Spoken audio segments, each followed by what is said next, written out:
चक्रवात फिंगल के कारण उत्तरी तमिलनाडु और पुडुचेरी में भारी बारिश हुई है, जो आज यानी रविवार सुबह तक जारी रही। चक्रवात तूफान फिंगल की वजह से अलग अलग घटनाओं में बिजली गिरने से 3 लोगों की मौत हो गई है। भारी बारिश से शहर के कई हिस्सों में बाढ़ आ गई है। हालांकि तमिलनाडु और पुडुचेरी में किसी बड़े नुकसान की तत्काल कोई रिपोर्ट नहीं मिली है। चलिए अब आपको बताते हैं कि चक्रवाती तूफान कैसे आता है। चक्रवाती तूफान तब बनते हैं जब महासागरों के ऊपर गर्म और नमी से भरपूर हवा तेजी से उठती है और उसकी जगह पर ठंडी हवा बहने लगती है। ये प्रक्रिया एक चक्रवात को जन्म देती है जो निम्न दबाव क्षेत्र के चारों ओर घूमता है।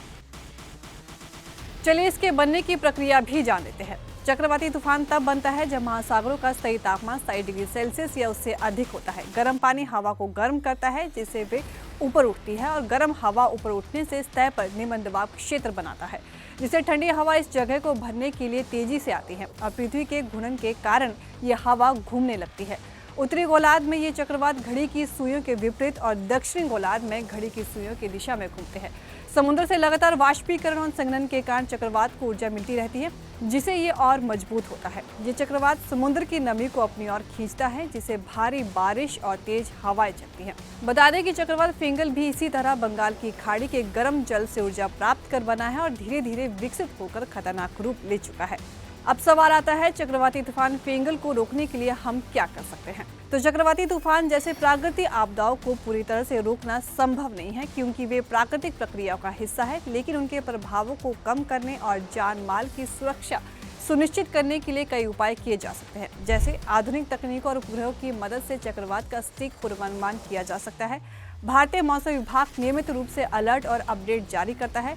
मछुआरों और समुद्र तट के पास रहने वालों को पहले ही समुद्र में जाने से रोकने की सलाह दी जाती है। इसके अलावा इसे रोकने के लिए तटीय क्षेत्रों में मजबूत इमारतों और बाढ़ रोकने वाले बांध बनाए जा सकते हैं। चक्रवात की आशंका होने पर जोखिम वाले क्षेत्रों से लोगों को सुरक्षित स्थानों पर ले जाया जा सकता है।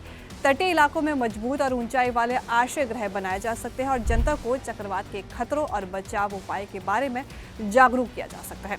समुदाय आधारित आपदा प्रबंधन समूह बनाए जा सकते हैं। समुद्र तट के पास मैंग्रोव और जंगलों का संरक्षण किया जा सकता है। ये तूफानों की तीव्रता को कम करने में मदद करते हैं। इसके अलावा जलवायु परिवर्तन चक्रवातों को अधिक तीव्र बनाता है। इसके लिए हरित ऊर्जा और टिकाऊ प्रथाओं को अपनाना आवश्यक है। राष्ट्रीय आपदा प्रबंधन बल और अन्य एजेंसियों को प्रशिक्षित और तैनात किया जा सकता है।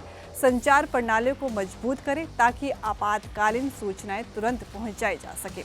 व्यक्तिगत स्तर पर आप अपने घरों में आवश्यक आपातकालीन किट तैयार रखें और सरकार और स्थानीय प्रशासन द्वारा दिए गए निर्देशों का पालन करें। आप इन उपायों के जरिए चक्रवात फिंगल जैसे तूफानों से होने वाले नुकसान को कम कर सकते हैं।